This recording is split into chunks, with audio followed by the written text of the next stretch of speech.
Yes, really. I truly believe that Need for Speed Unbound is the best game of the modern era. Now, first of all, I would like to ask the Need for Speed community to not charge at me with their pitchforks that they've set on fire. Slow down, stop, put them down, put out the fire.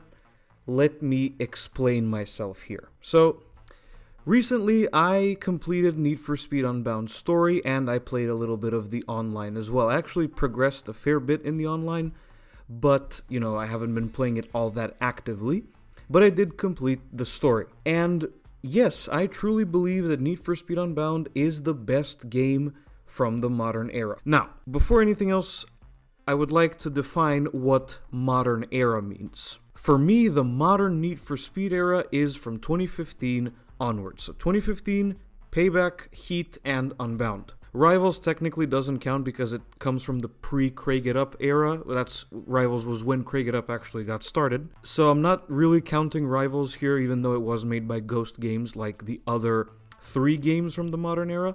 So perhaps it's better to call it the post-reboot era. So let's examine and see why Need for Speed Unbound, in my opinion, is the best game from the modern era. Well, this will sound ridiculous, but the main reason for me why Unbound is the best of the modern Need for Speed era is because it works properly.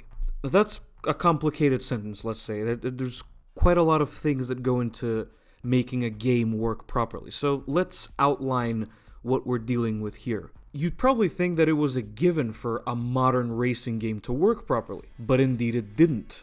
The previous 3 games, 2015, Payback, and Heat, they all had some type of issue that kind of affected the gameplay in some way, some type of bug or something that was clearly unfinished or unpolished that made the experience a little bit more difficult to enjoy. What does that mean? Well, for example, most of this stuff actually kind of centers around the physics. So in 2015, you'll remember there was the crab walking where your car would randomly yank in the opposite direction for no reason and cause you to have a crash and potentially lose the race. Then Payback's handling was completely on rails. You tap the brake, you turn into the corner, and don't do anything else. You can read a book while going around corners in Need for Speed Payback. And then Heat, well, Heat gave us grip handling finally, something that we didn't really get before.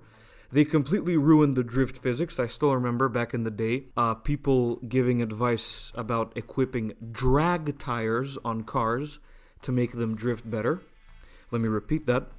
You needed to equip drag tires for the cars in Need for Speed Heat to drift better. And of course, there was the whole thing with clipping through curbs if your car was too low. Your front splitter would hit the curb, and if you were going really fast, you'd flip 100 million times and crash out and lose the race, or whatever it is you might have been doing. It was a little messy, and also, even though grip physics did work in Heat, it didn't really matter because every single car felt the same, and there wasn't really a whole lot of strategizing or player involvement, if that makes any sense. Drifting made no sense at all in Heat, and then grip handling was there for the sake of being there, and it didn't really feel satisfying. Now, I'm one of those people, probably one of 3, that doesn't really have a problem with brake to drift, and I have a feeling that a lot of the Need for Speed community that wants brake to drift to be removed are the same people who keep asking for Most Wanted and Underground 2 Remastered up the ass, because I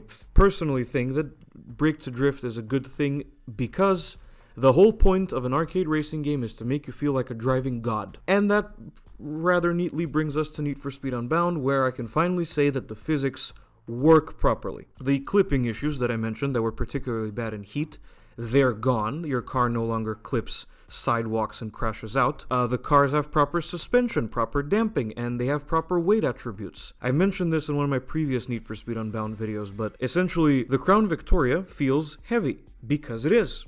But the Lotus Exige feels like it weighs 2 pounds, because it does. And grip handling is satisfying. Taking a corner using only grip and not brake to drifting into the corner feels satisfying, and the game rewards you with the burst NOS. And then brake to drift, you actually do have to do a little bit of counter steering and throttle control, or you're gonna spin out. Now, you can probably see on the screen, I've been playing Need for Speed Unbound with the Unite mod, but I don't have the handling overhaul that Unite includes in the download package thingy. I don't have the handling overhaul, I just have the visuals and some of the quality of life stuff, the body kits and all of those minor things, but I don't have the handling overhaul, so the handling in my game is as vanilla as it gets, and it is properly enjoyable, because I also think that there's a lot of misconception, like the physics, the grip handling, it's all supposed to feel realistic, and that's not true at all. It's an arcade racing game.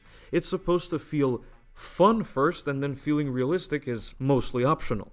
And as far as feeling fun, in Unbound, the physics absolutely feel fun. But there's so much more to it than that. Again, as I said, Need for Speed Unbound for me is the best of the modern era because it works properly, and so many of the issues that plagued the previous game to no end, previous games rather, to no end have finally been fixed.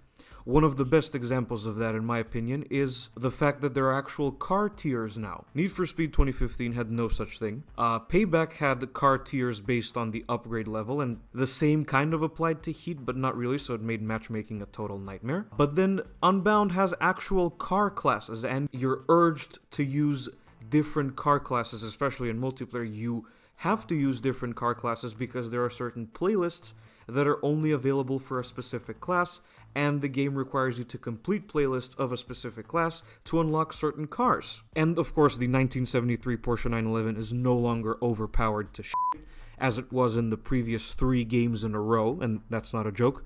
The 911 was overpowered in 2015, it was overpowered in Payback, and in Heat as well. Another thing that Unbound improves on in terms of functionality is, well, frankly, it's just not as buggy anymore. It's very polished, and I honestly didn't think I would ever be able to say for a Need for Speed game again that it's polished, but Unbound really is polished. The visuals are finally up to date. They look spectacular. Not even with the Unite mod, just the vanilla game looks great, and the UI is finished, and that wasn't the case in Payback and Heat. You might remember Payback's UI was just a bunch of vectors that they tried to pass off as a tachometer and a minimap and a main menu screen, but then Unbound's UI and the menu and all of the things related to the user experience are finished. There's a distinctive font all over the place.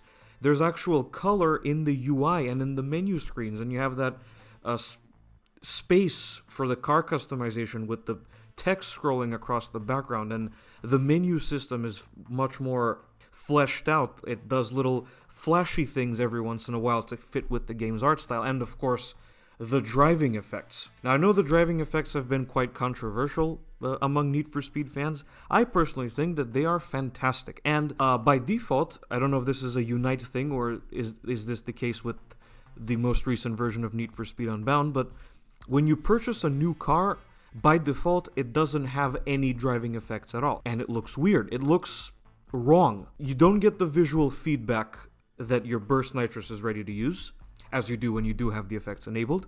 You don't have the light trails or the little white wind lines that come off the rear spoiler if your car has one. It just looks wrong, and I really commend the work of Criterion for daring to be different and actually experimenting with an art style like this. And then there's, of course, the multiplayer. Like, my friend Jake, who you might know as the person behind those amazing VHS public service announcements about the Stop Killing Games movement, we spoke on Discord not too long ago, and he told me that Unbound has the best multiplayer of any Need for Speed game in history. And I asked him, even better than Most Wanted 2012, and he said yes.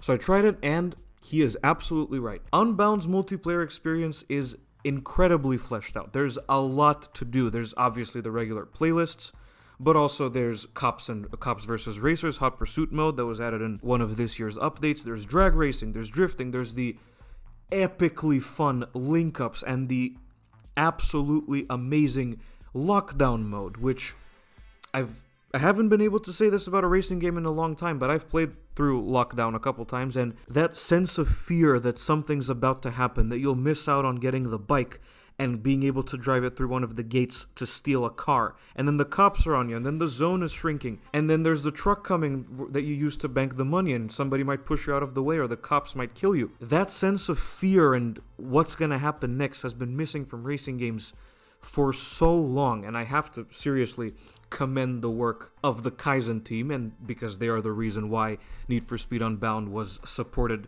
into this year as well, and why we got those incredible content updates with all those new modes and the new cars and stuff like that. We'll get back to the cars in a moment as well. And I also wanted to touch upon the car customization, because Unbound is the first Need for Speed game to make some truly meaningful improvements to the car customization system. Like the previous games, they added a couple of new things here and there, but Unbound has some truly new things, like being able to tint your headlights in whatever color you like. And the same applies to taillights. Admittedly, you can't change the color of the taillights. You can now smoke your taillights to your heart's content. You don't just have to equip smoke taillights, you can adjust how smoked they are. There are now 50 US state license plate backgrounds and Japan-inspired license plate backgrounds, which is something that modders previously have had to implement. There's a bunch of new licensed wheels in the game after such a long time, and the tires, the visual upgrade tires that you equip on your car, are now real tires. It's from Nankang and Toyo and Falcon, which is great. Something that kind of went unnoticed in the previous games. Like, they all had the same 3D model, it was just the lettering that was different, but now it's legitimately real tires with real tread patterns. And of course, the fact that we can now paint brake calipers in any color we like. Admittedly, that did mean sacrificing endless Willwood and StopTech calipers, but I'd much rather have this system. Of course, exhaust tuning and engine swapping from Heat have also made a comeback, which is great to see. Oh yeah, and one more thing. We can now tint windows in any color that we like. It doesn't have to be done through the wrap editor with various transparency bullshit. And the wrap editor itself, well, sadly, it doesn't have any new sponsored decals. Although the Decals Plus mod is a fantastic mod that you all should try if you have Unbound on PC. The wrap editor now has proper masking, so we don't have to mess around with the sliders to get the color to match exactly, the color of the decal to match exactly with the body of the car. There's now just a simple mask option to make it all work very nicely. And that also brings me onto the cars, because I would say right now, like, I'm absolutely one of those people deep down, there's still a kid in me who's like, I want this car, and I want that car, and I want that car. But two things. One, I have recently been educated on how car licensing works for video games, and it's a little bit more complicated than it may seem on a surface level, so I am much more appreciative of what we have and what the developers have been able to get in the game. And the second thing is, I think that Need for Speed right now is in a very good place when it comes to the car list. Now, would I like to see more Euro and classic muscle cars? Yes, absolutely, but that's not under my control. And as far as JDM stuff is concerned, since the JDM fans are the loudest, and they're the ones requesting the most cars, we have just a little bit of everything. The most recent Volume 9 update added the first generation GC8 Impreza and the DC2 Integra Type R. That's the JDM DC2 Integra Type R with the proper front end. And of course, the S14 Sylvia and the S15 and the Skylines and the Z cars. We are basically sorted when it comes to JDM cars. I'm out of breath, man. The only JDM cars, in my opinion, that are missing right now are the Mitsubishi 3000 GT, the Nissan 300 ZX, and the R33 Nissan Skyline GTR. But other than that, as far as variety and a little bit of everything and the overall car list, like what all of the things that are available, Need for Speed is finally in a good position. Now, I know it's taken me very long to get to this point, and you're probably thinking by now that I'm being paid by EA or Criterion to say these things. I am absolutely not, because Unbound is obviously not perfect. One issue I had with the game was the story. Now, the story itself, it's something we've seen a million times before.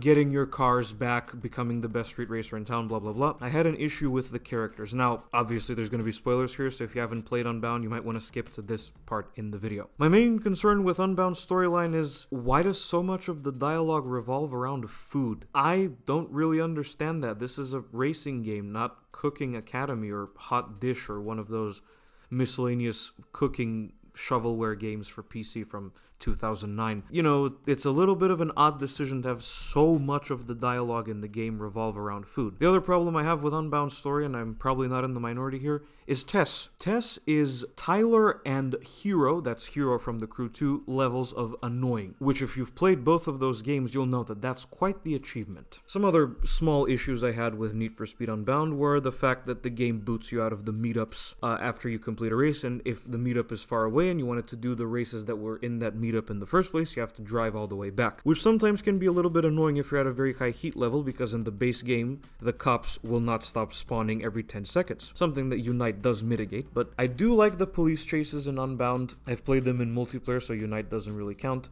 They do provide a pretty decent challenge, and it's really fun that we can now finally destroy cop cars in one hit again. We couldn't do that in Heat, so I'm really glad that they re-implemented that. Brings me back to the most wanted 05 days. And generally speaking, I don't really have a really long list of problems with Need for Speed Unbound. Okay, the soundtrack that everybody seems to have a problem with. Me personally, I'm the type of person that mutes the soundtrack and listens to my own music, so I'm not really bothered about that, but I did hear some of the soundtrack, and it really isn't all that bad. You know, it could have been so much worse. Oh, and the rubber banding on some of the AI drivers is egregious, like Waru and, Lyric. The rubber banding on those racers is egregiously bad. Other than those minor setbacks, I seriously don't have any major problems with Need for Speed Unbound. It's a lot of fun, and it's the first Need for Speed game in a decade to be properly polished and fun and work properly. And frankly, I don't really understand all the hate around it. The soundtrack is a subjective thing, I get it, but I still don't really get the bashing on Unbound, because it's quite a fun experience, and it fixes so many of the lingering problems from the previous games that we've had for years and years that me and other people in the community have had to coin a separate term for those old problems. We call them ghost moments. Now, admittedly, Unbound did have a couple of those here and there, because it is, after all, based on Heat. But, crucially, Need for Speed Unbound is the first Need for Speed game in forever that is fun because it's functional and well made. And I know it's going to be a while before we see the next Need for Speed game, but honestly, with Unbound, it's the best starting point that they've ever had, and I'm really excited to see what else they come up with when the future game comes around. But until then, I will be playing Unbound a lot, because it's the first time in ages that I've had fun with a Need for Speed game, and that's saying a whole lot. Well done, Criterion, and well done, Kaizen team, sorry. Man, that was a lot of rambling. Thank you so much for watching this video, everybody. I hope you liked it. Let me know what you think of Need for Speed Unbound in the comments below. Thank you again for watching. You should also follow me on Twitter. There will be a link in the description, like always. And I will see you guys in the next video. Goodbye.